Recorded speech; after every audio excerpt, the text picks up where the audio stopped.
What's up, the squad? Back with another video. I'm Reckless. So, before we get in this video, make sure y'all DM me on Instagram, LifeWithRecklezz, or email me, LifeWithRecklezz@yahoo.com. That's LifeWithRecklezz@yahoo.com. So y'all can email me or message me different videos. I got this video sent, and I definitely want to check it out. The video will be in the description box down below, so just hit the description box. It'll be down below the original content creator, channel, all of that. But I had to check out this video because it looked very interesting, and I want to see as I'm looking at things of Maui.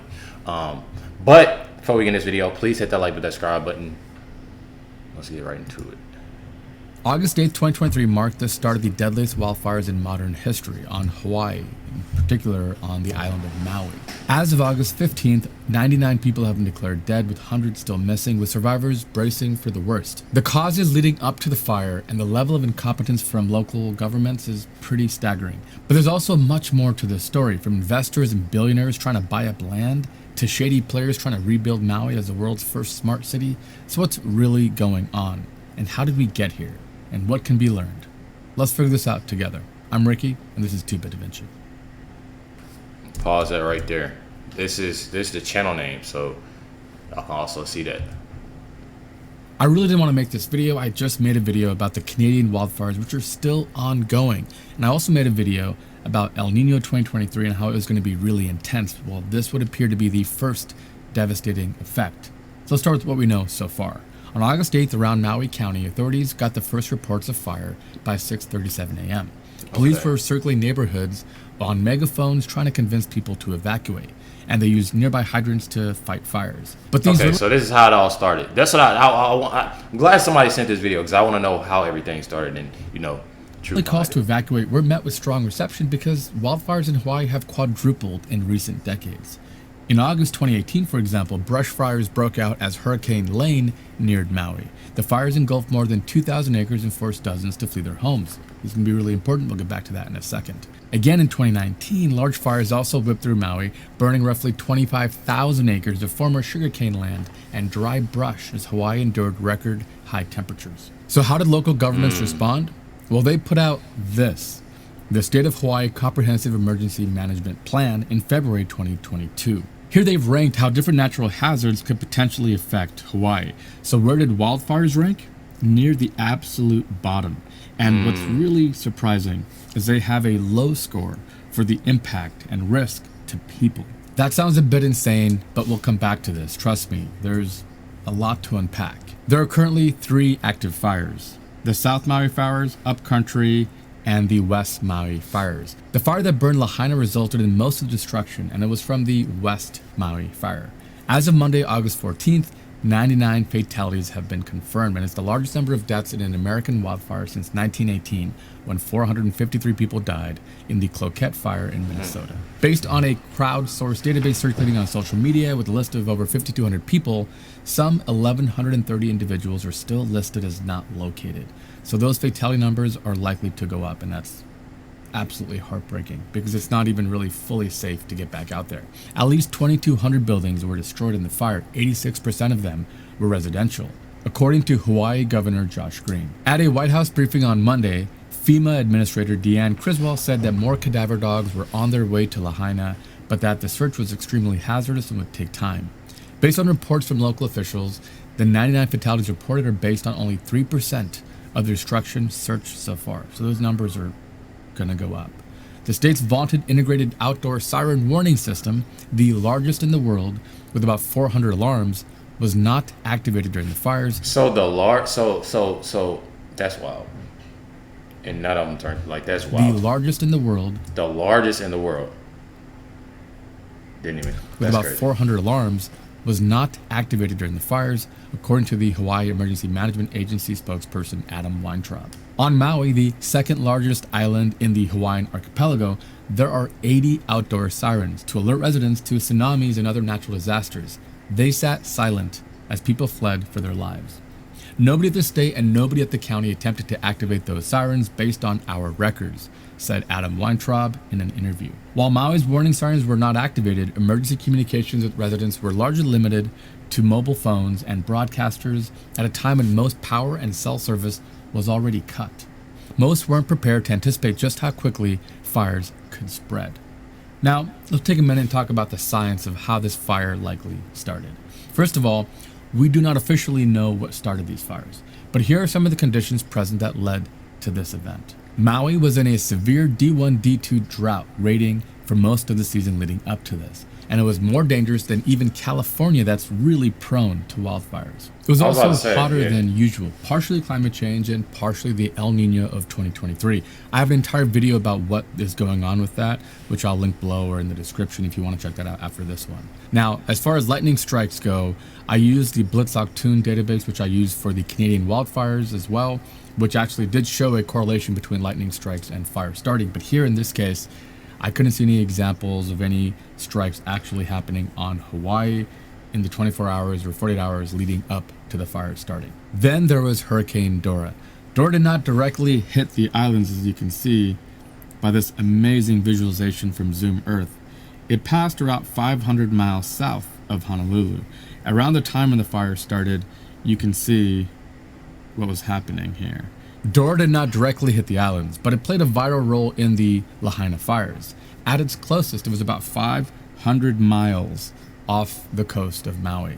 A high pressure system developed north of the islands as well, resulting in a gradient wind between high pressure and Dora, a low pressure system.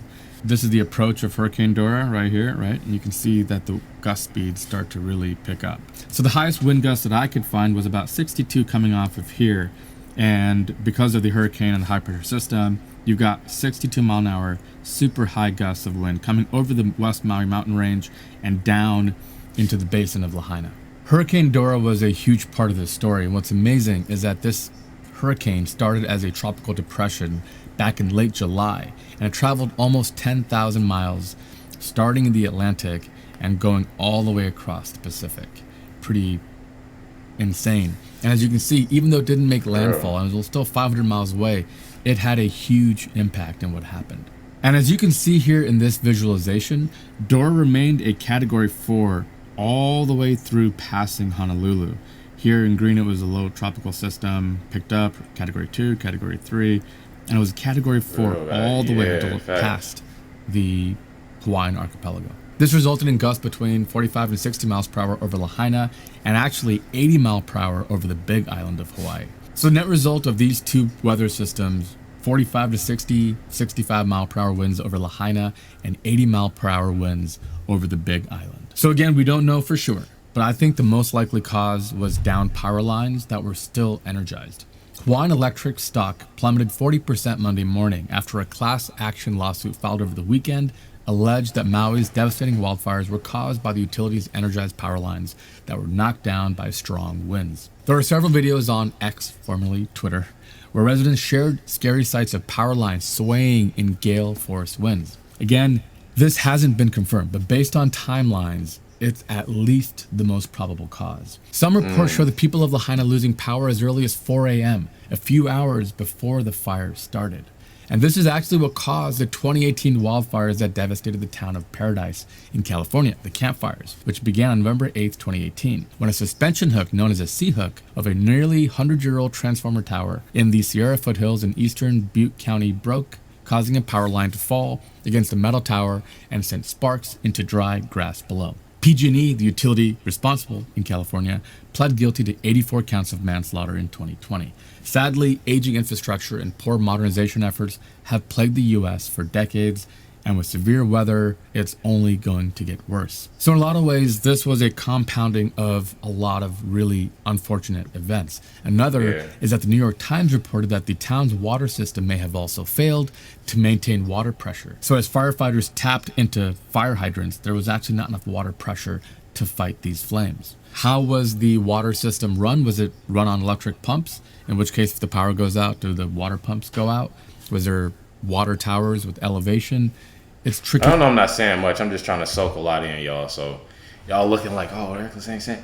Just trying to soak a lot in to gather as much information to make everything make sense, because I feel like a lot of people is lost within, a lot of videos have been spread out, a lot of talk and stuff like this, so. Do the water pumps go out? Was there water towers with elevation. It's tricky to say, and I don't know all the details just yet, but that is a glaring oversight. You can't lose water in the event of a power outage because there's really no way to fight fires then. The geography also played a huge role in how quickly the fire spread. Backed up to the Pacific Ocean on the west and the West Maui Mountains on the east, fire spread at an alarming rate. The 50-mile-an-hour winds that resulted from Hurricane Dora and the high-pressure region to the north fanned the flames and created almost a blast furnace. All fires need oxygen, and 50-mile-an-hour winds provide plenty of it. Plus, being backed up against the West Maui Mountains, the radiant heat from the fires were either reflected back toward Lahaina or absorbed, resulting in hotter temperatures that were then fed back into the fire from the prevailing winds. And the highest point of this West Maui mountain range is Pui Kukui at 5,788. So because they were backed up against the West Maui mountain range, that's where the winds were coming up from, that hot air was being fed right back into the fire. And in essence, that's kind of what a blast furnace is. The limiting factor in a fire is oxygen. Without oxygen, eventually a fire will die. But if you can continue to provide oxygen at a higher rate, the fire will grow. Another contributing factor is the historic nature of Lahaina. Many of the buildings are really old and historic, made out of wood, and probably don't meet modern building codes. Modern building codes require fire doors, fire retardant insulation, and other considerations to help sequester fires for longer periods of time without completely spreading. Older homes don't have a lot of these considerations. And this is one of the really unfortunate things about older construction is unless they've been modernized or they've been renovated with new insulation or other building-proof materials, it's hard to know how they'll handle fires. When it comes to fire science, there's a couple of factors at play. One I mentioned is radiant heat.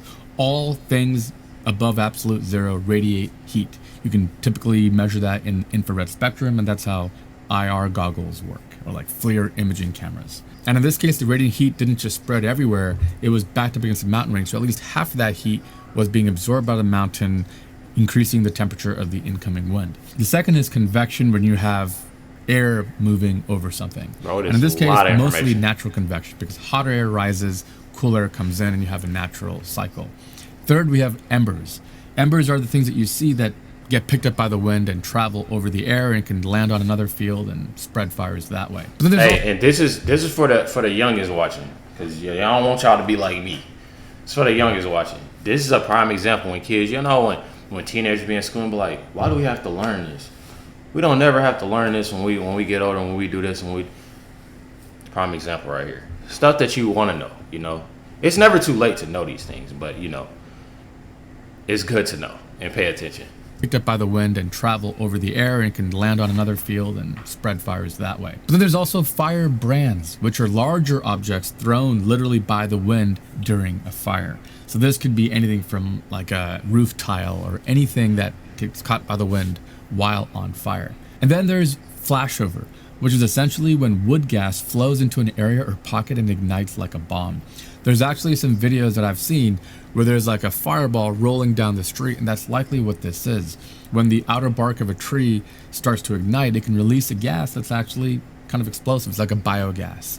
And as 50-mile-an-hour winds carry it along, and it's already ignited and the temperatures are really high, you have kind of a rolling flash flame. And some of the videos that I've seen are that. At the end of the day, there have been so many reports of all kinds of craziness, but honestly, most of this stuff can completely be explained. Also, there are fire tornadoes, which, no, it's not a Michael Bay movie.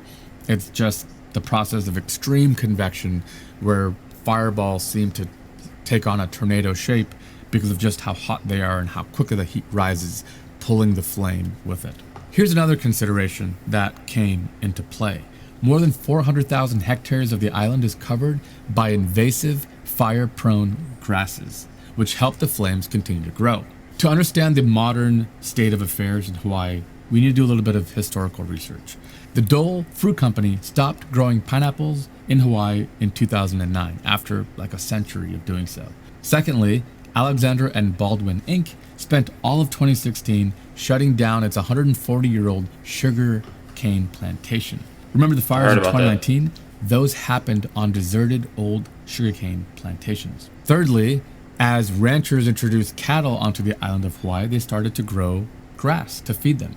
largely guinea grass from largely Africa. And this is a non-native species that completely has taken over the island. And there is, as we mentioned, hundreds of thousands of hectares of this invasive species of grass. This grass can grow incredibly quickly, up to like 6 inches a day. And once the dry season hits, it dries out and becomes complete fuel for fire. This gets into one of the conspiracy theories that I've seen floating around online, that this entire thing is a targeted attack and it's a land grab, a way for wealthy investors and billionaires to buy up land on the cheap. Let's start from the beginning of the history of Hawaii. In 1826, the first Hawaiian-U.S. Treaty of Friendship, Commerce, and Navigation was signed. In 1843, Kamehameha III cedes the island to Great Britain on February 25th under force. Great Britain eventually reinstates Kamehameha III as ruler of Hawaii.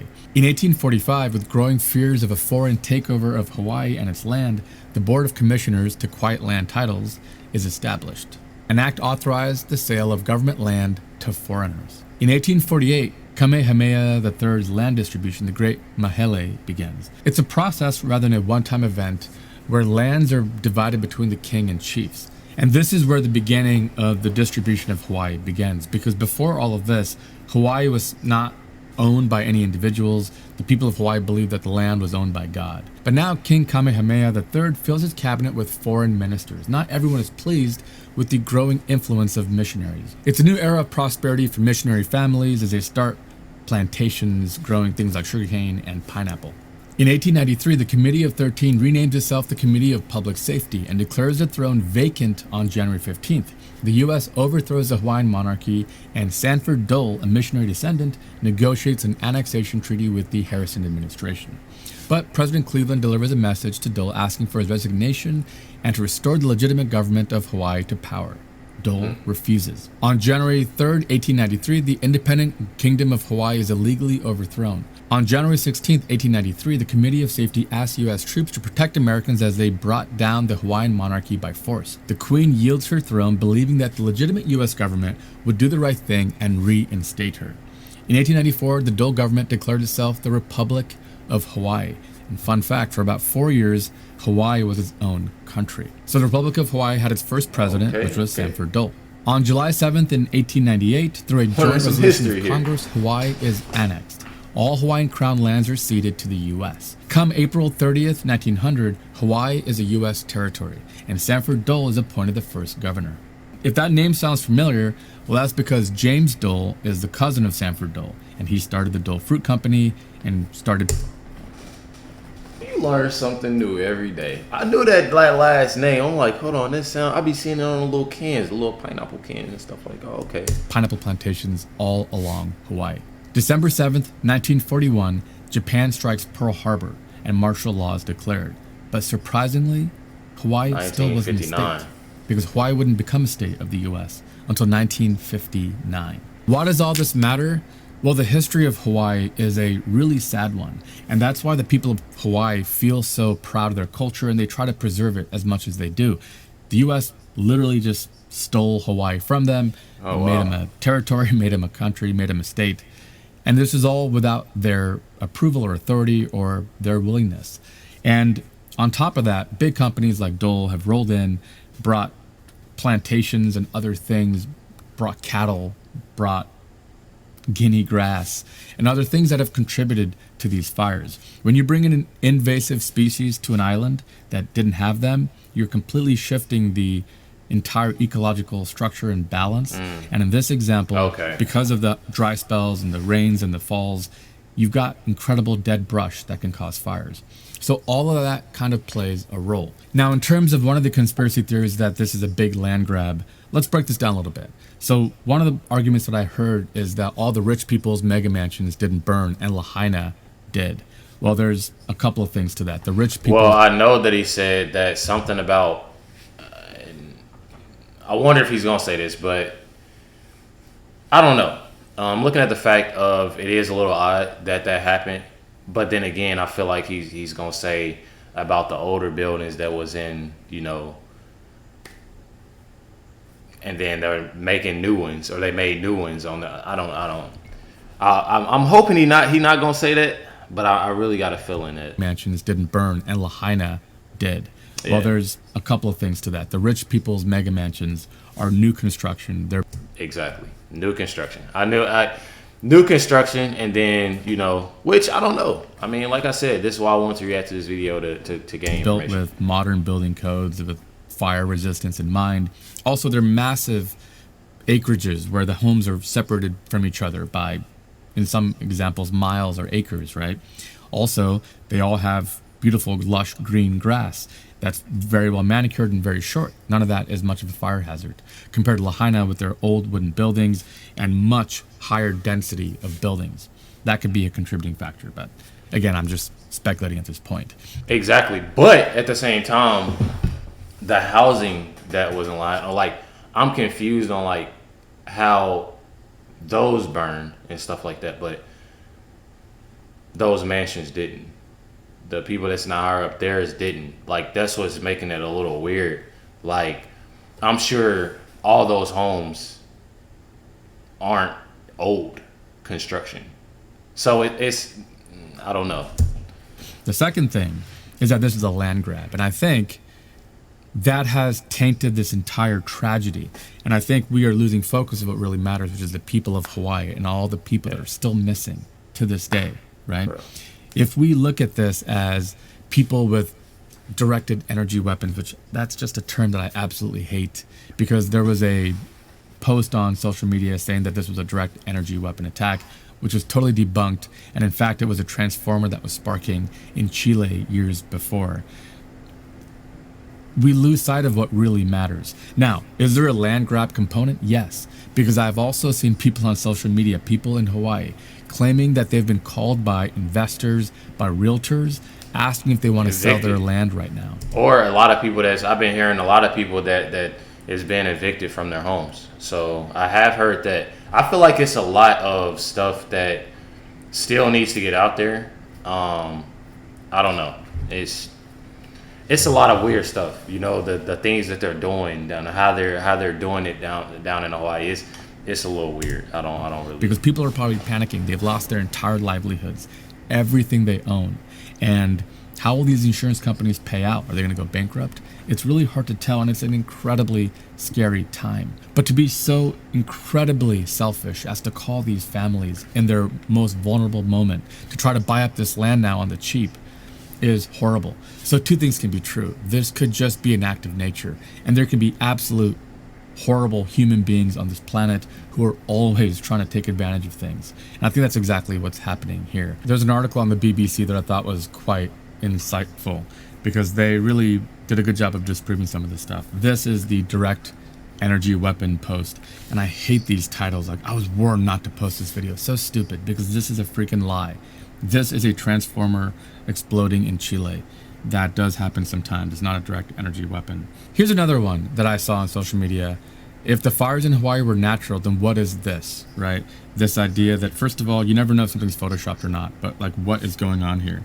And this one's actually pretty simple. It's known as a light pillar, and it's an optical illusion formed by reflections off ice crystals on a cold day.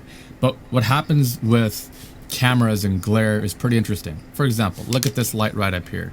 Look what happens when I move my hand over it. You see that? That is glare coming off of that light. Here's another one, and I saw this as well, is if this was natural, how come the trees are all still standing and the structure's all burned? And as you can clearly see, there's a ton of destruction to the trees as well. There may be the occasional tree standing, but most of them are completely leveled. I don't know. I don't know about that statement, because the stuff that I've seen too there is a little bit odd. As far as the trees and stuff like that, it's literally what he said. Like, it can be this or it could be that, because it's a little odd. It's a little odd. I know it for sure that it's definitely going to be some type of it's not going to be. It is some type of land grab for a lot of the higher ups. But in all those cases, those are people who can't really explain something, asking a question, and that's okay. But there's also like Photoshop stuff. Like, there was a church in Lahaina that burned down, and there was a picture that the Lahaina state shared, and people had added like a streak of light saying that it was a strike or like a direct energy weapon or something. And that was just flat out not true. It was falsified. It was a Photoshop effect. So I ask everyone to remember that you have to try to get some sense of what you're looking at and don't go sharing things unnecessarily. Because the truth is, if you go back and look while doing my research, some of these ridiculous nonsense posts got way more views than the actual information of what was happening.